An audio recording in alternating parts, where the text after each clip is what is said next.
할렐루야. 지금 이 자리까지 우리들과 우리의 가족들 또 우리 교회를 인도하시고 붙들어 주신 하나님 우리 아버지께 찬양과 경배를 드립니다. 무엇보다 우리를 하나님의 자녀로 불러주시고 하나님의 사람으로 살아가게 하심에 더욱 큰 감사를 드립니다.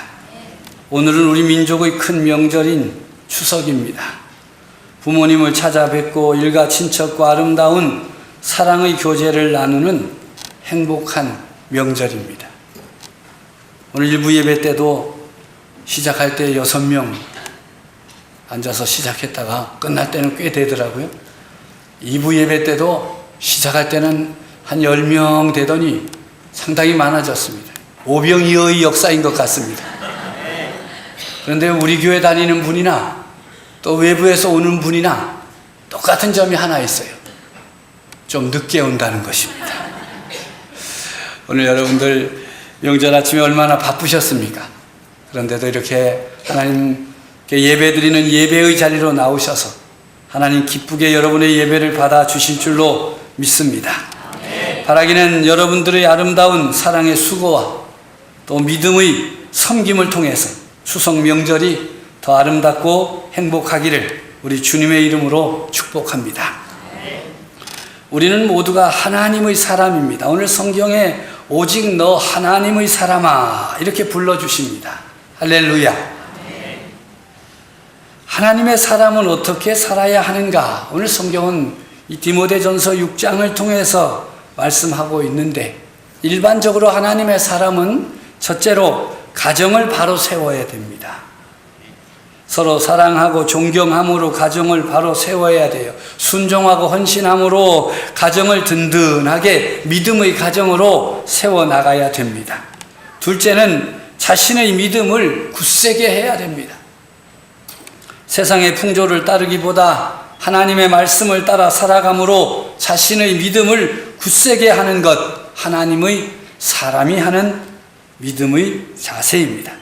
성령님의 인도하심에 순종함으로 자신의 믿음을 굳세게 하여야 할 것입니다.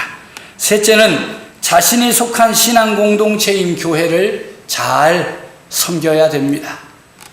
원망과 불평 대신에 감사함으로 교회를 섬기고 성도들을 섬겨야 합니다. 연약한 성도를 돌아보고 배려하고 위로함으로 교회를 잘 섬겨야 합니다. 교회의 지도자들의 가르침에 순종하고 존경함으로 교회가 든든히 서가도록 힘써야 할 것입니다. 이렇게 살기 위해서는 버려야 할 것이 있고 지녀야 할 것이 있습니다. 버려야 할 것은 교만한 마음입니다. 어떤 사람이 교만한 마음을 지닌 사람이겠습니까? 여러 가지로 설명할 수 있어요. 그 가운데서도 오늘 디모데전서 6장 3절에 보면 우리 주 예수 그리스도의 말씀과 경건에 관한 교훈을 따르지 않으면 교만한 사람이요 아무것도 알지 못하면서 다툼과 분쟁을 일으키는 사람이다. 이렇게 말씀하고 있습니다. 자신의 믿음 또 가정, 교회를 바르게 세우고 든든하게 하려면 이 기본에 든든히 서야 돼요. 기본이 튼튼해야 돼요. 그러기 위해서는 교만해서는 안 된다.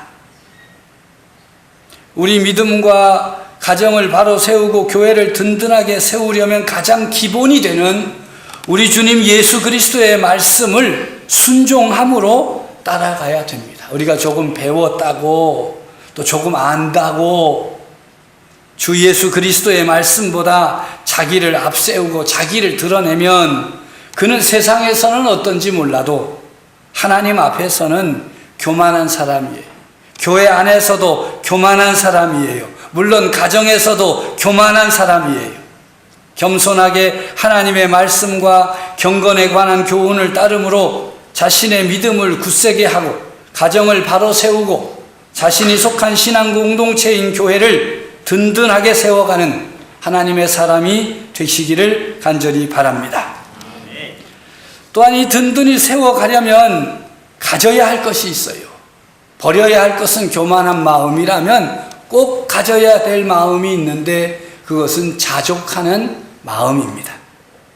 오늘 본문 6절에 보면 자족하는 마음이 있으면 경건은 큰 이익이 되느니라 이렇게 말씀합니다. 사람이 세상에 올 때 아무것도 가지고 온 것이 없습니다. 혹시 여러분 가운데 세상에 태어날 때 한 주머니 금 가지고 태어난 사람이 있는지 모르겠어요. 어떤 사람 주먹을 벌끈 쥐고 나왔다 그래서 뭘 가지고 나왔는데 아무리 펼쳐봐도 안 펼쳐지더니 나중에 보니까 아무것도 없다. 혹시 여러분들 가운데 세상에 태어날 때 뭐 가지고 나오신 분 계시면 저한테 꼭 일러주세요. 아직 한 번도 못 봤어요. 여러분, 아무것도 가지고 온 것이 없기 때문에 갈 때에도 아무것도 가지고 갈 것이 없습니다. 아무리 오동나무관을 쓰고 석관을 쓰고 거기에 비싼 거 다 집어넣고 수의도 제일 비싼 놈으로 해봐야 아무 소용없어요. 못 가져가요. 못 가져가요. 어떤 분은 다 해놓고 화장터에 가니까 어떻게 돼요? 다 없더라고. 2개 남대. 하나는 뼈에다가 부러진 뼈에다가 쇠된 거 하나 하고, 그 다음에 틀리 해가지고 금리한 거 그거 하나 남더만. 그래도 금은 챙기대. 아무것도 가져갈 거 없어요. 가지고 오지도 않고 가져고 갈 수도 없어요. 그렇다면 이런 인생의 진리를 깨닫는다면 지금 현재 사는 삶을 족한 줄로 알아야 됩니다. 이 명절 때 젊은 사람들이 어른들이 있는데 안 갈라 그런대요. 야, 너 뭐 되려고 그러냐? 너 어떻게 먹고 살라 그러냐? 뭐 어떻게 하려 그러냐? 듣는 말마다 다 뭐예요? 걱정거리. 아이고, 네가 살아있어서 고맙다. 야, 네가 오기만 해도 좋다. 널 보니까 주님 얼굴 본 것 같다. 이러는 어른은 별로 없대야.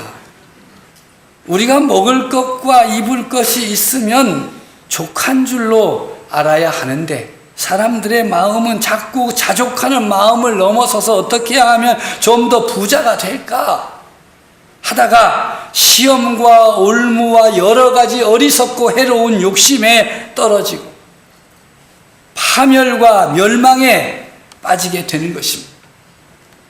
돈을 사랑함이 일만학의 뿌리가 되어서 이것을 탐내는 자들이 미혹을 받아 믿음에서 떠나 많은 근심으로 자기를 찔러대고 있는 것입니다.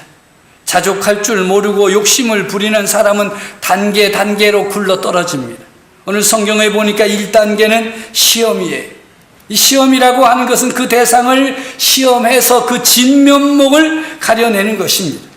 시험은 그 사람의 영혼이 어떤 상태인가를 측정합니다. 그 결과는 우리 영혼은 연약한 것으로 드러날 때가 너무 많습니다. 그래서 성경은 우리에게 시험을 이겨라 말하지 않고 시험거리는 피해라 그 가르쳐요. 더 큰 부나 더 많은 돈을 무절제하게 욕심내는 사람들은 끝없이 이어지는 도덕적 갈등에 부딪히게 되고 결국은 쓰러지게 마는 것입니다. 2번째 단계는 올무입니다. 올무는 말 그대로 덧칩니다. 거짓말 하나가 다시 수많은 거짓말을 낳듯이 일단 사람이 육체의 본능과 타협하기 시작하면 자신에게 있는 바른 성품을 야금야금 갉아먹어서 결국에는 지녀야 할 바른 성품을 다 잃어버리게 되는 것입니다. 이 올무라고 하는 것은 움직이면 움직일수록 더 옥죄는 것입니다. 자족할 줄 모르면 점점 더 자신을 얽어매게 되는 것이지. 3단계는 여러 가지 어리석고 해로운 욕심입니다. 여기에 어리석고라고 하는 것은 생각이 없고라고 하는 것입니다.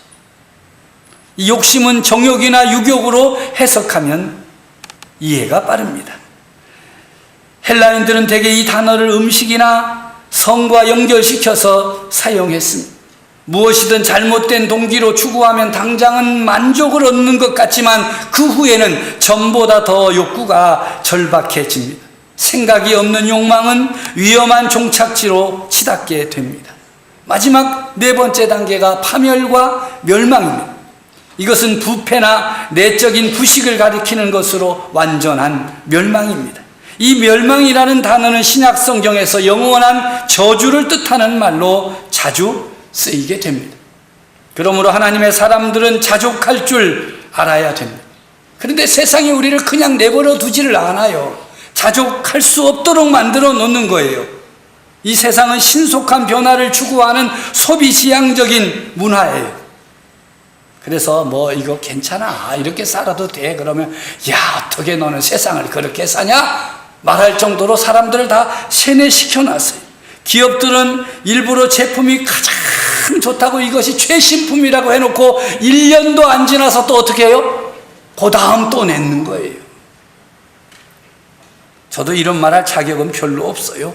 왜냐하면 제가 노트4인가 샀는데 또 그 다음 나가서 신경질 났어요. 이것들이 왜 이렇게 빨리 만들어가지고 내 거 또 구닥다리 만들어 놓잖아요. 그럼 어떻게 하면 이걸 다시 사나 생각하는 거예요. 번호를 바꾸나, 통신사를 이동하나, 아니면 또 뭐 약점을 깨뜨리나, 뭐 별. 그러다가 고민하고 있으면 또 전화가 옵니다. 손님 바꾸시면 절대로 돈 안 받고 바꿔준다고, 무료로 해준다고. 아, 그래서 무료인 줄 알고 갔더니 나중에 계산서에 다 나오더라고요. 계속해서 신제품을 만들어내므로 한 해만 지나도 구닥다리가 되게 해요. 계속. 그래서 새 것을 사고 가져야만 행복하다, 이렇게 세뇌시키는데 여러분 가져보세요. 행복합니까? 마케팅의 대가들은 밤낮 없이 우리에게 최신 제품을 기필코 소유해야만 한다고 설득을 합니다. 사실 제품을 향상시키는 것, 신제품을 만들어내는 것 잘못된 일이 아니에요. 문제는 소비자들에게 있는 거예요. 우리를 행복하게 해줄 것이 무엇인지는 생산자나 광고업계가 정하는 게 아니잖아요. 그것은 우리 자신의 독자적인 책임입니다. 어떤 분 핸드폰 가지고 있는데 제가 계속 바꾸라도 결국 안 바꾸더니 아들 준 거 탁 바꿨다. 아들은 새 거 갖고 본인은 흔 거 가져도 그것보다 훨씬 좋다고. 그분은 자족이 아주 넘치는 분이에요. 이래도 주고 저래도 주고. 그분은 절대 핸드폰 때문에는 불행하지 않을 거예요. 여러분은 아무리 물건을 손에 넣고 또 넣어도 우리의 행복은 거기에 있지 않습니다. 우리의 소유에 행복이 달려있지 않습니다. 이런 세상을 사는 우리가 자족하기를 선택하면 우리는 세 가지 값진 선물을 받을 수가 있습니다. 첫째는 늘 근심하지 않고 현재의 삶을 누리게 됩니다. 앞으로 무엇인가 이루어지면 만족할 것이라고, 행복할 것이라고 생각하지요. 그런데 그것이 현실이 되면 더 이상 만족도 없고 행복도 없습니다. 왜 그런 줄 아십니까? 나만 누리는 것이 아니기 때문입니다. 자동차가 없었을 때, 야, 저 자동차 하나만 있으면 모두 없어요? 원도 없잖아요. 자동차. 제가 처음으로 자동차를 하나 사봤어요. 이야, 그렇게 좋을 수가 없어요. 며칠 지나서 명절이 돼서 어디 가려니까 웬 놈의 차가 그렇게 많아요. 나만 있으면 행복한데 다 있으니까 행복하지 않아요. 여러분, 뭐만 있으면 소원이 없겠어요? 하도 많아서 말씀들을 못하죠. 그런데 그것을 아무리 소유해도 그것은 잠깐입니다. 그것이 만족을 주지 않습니다. 자족함이 없으면 늘 근심하게 되고 염려하게 되지요. 그러나 자족하게 되면 현재를 누릴 수가 있습니다. 지금 있는 것들로 만족을 누릴 수 있고 행복하게 살 수가 있습니다. 제가 아이를 키워보니까 그걸 알겠어요. 아이를 처음에 첫애 키울 때는 공부를 무지무지하게 시키고 그냥 매를 들고 그냥 막 싹 설쳤어요. 그래도 그렇더라고. 둘째 키워보니까 그것도 또 그래. 셋째, 마지막 소원이야. 사고 치지 말고 그냥 졸업만 해주면 좋겠어. 그냥 학교만 졸업만 해주면 좋겠다니까. 점점 만족의 기준이 어떻게 돼요? 자꾸 낮아져. 현재 있는 것들로 자족합니다. 그전에는 아이가 공부 안 하면 신경질이 나가지고 막대기를 들고 패고 그랬는데 요즘에는 학교만 잘 다녀다오 하니까 있는 걸로 어떻게 해요? 행복해, 이뻐. 아유, 오늘도 또 학교 무사히 갔구나. 왜? 목회를 하면서 수많은 가정의 이야기를 듣는데 학교 안 간다는 놈, 뭐 자퇴한다는 놈, 별일이 다 있잖아요. 그래서 저는 소원이 딱 낮췄어. 뭐로? 학교만 졸업해다. 두 번째, 다른 사람이 잘 될 때 시기심 없이 인정하고 칭찬해 줄 여유를 누릴 수가 있다는 것입니다. 현재 내게 있는 것들을 누리기로 결심하면 내 삶에 시기심이 들어설 자리가 없어집니다. 그 결과 내 기쁨이 갑절로 커집니다. 내게 주어진 삶으로 행복해할 뿐 아니라 주변 사람들이 잘 될 때도 진정으로 기뻐하고 즐거워하는 사람들과 함께 즐거워할 수 있게 되는 것입니다. 이번 추석 명절이라고 서로 모였는데 동선의 집 애가 공부 잘했다 그러면 축하하고 이야 잘됐다 그러셨습니까? 아니면 속으로 돌아서서 저것들은 무슨 복이 많아가지고 애들도 공부도 잘하고 살림도 펴고 직장도 승진하고 막 짜증이 나가지고 돌아서서 애들 잡지는 않으셨습니까? 자족하는 마음이 없어서 그런 것입니다. 자족하는 마음이 있으면 남이 잘 됐다고 이야기하고 뭐가 잘 된다고 이야기하면 축하하죠. 진정으로 축하하고 즐거워합니다. 그리고 그 기쁨이 내 기쁨이 되는 것이죠. 세 번째로 누리는 선물은 진정으로 감사하는 마음이 가득하게 되는 것입니다. 자족을 선택하면 앞으로 받는 모든 것은 뜻밖의 선물이 됩니다. 그래서 우리는 늘 경이감을 맛보며 살게 되고 가장 작은 것들까지도 기뻐하게 되는 것입니다. 자족의 삶을 사는 원리 세 가지. 한번 따라해 보십시오. 나는 지금 내게 있는 것들로 감사하다.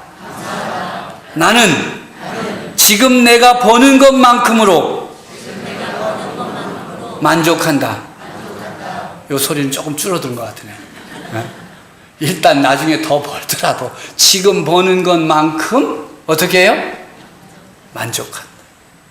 딱 적당하다. 한번 따라해 보세요. 딱 적당하다. 이번 달 수입이 내게 딱 적당하다. 안 하잖아요. 다. 적당하긴 뭐가 적당해. 지금 이번 달에 추석 명절 껴가지고 나갈 게 얼마나 많은데 주소 생기잖아요. 저도 하도 들어가지고 이제는 이 꼴이 났어. 그런데도 사람들이 그것을 버리지 못하는 거예요. 나는 어려운 사람들에게 후하게 베푼다. 이 자족의 삶을 사는 세 가지 원리예요. 첫째가 뭐라 그랬어요? 내게 있는 것들로 감사하고, 둘째, 내가 버는 것만큼으로 만족하고, 셋째, 나보다 어려운 사람에게 후하게 베푼다. 이번 명절 때 뭐 좀 싸주고 그럴 때 누구네 집보다 먼저 많이 싸줘요? 그러면 하나님의 사람인 우리는 어떻게 살아야 하겠습니까? 오늘 성경에 보면 11절과 12절에 오직 너 하나님의 사람아 이것들을 피하고 의와 경건과 믿음과 사랑과 인내와 온유를 따르며 믿음의 선한 싸움을 싸우라. 영생을 취하라. 이를 위하여 내가 부르심을 받았고 많은 증인 앞에서 선한 증언을 하였도다 말씀합니다. 하나님의 사람들이 피해야 할 것이 있고 따라가야 할 것이 있고 싸워야 할 것이 있고 취해야 할 것이 있다는 말씀입니다. 첫째로 피해야 할 것은 무엇입니까?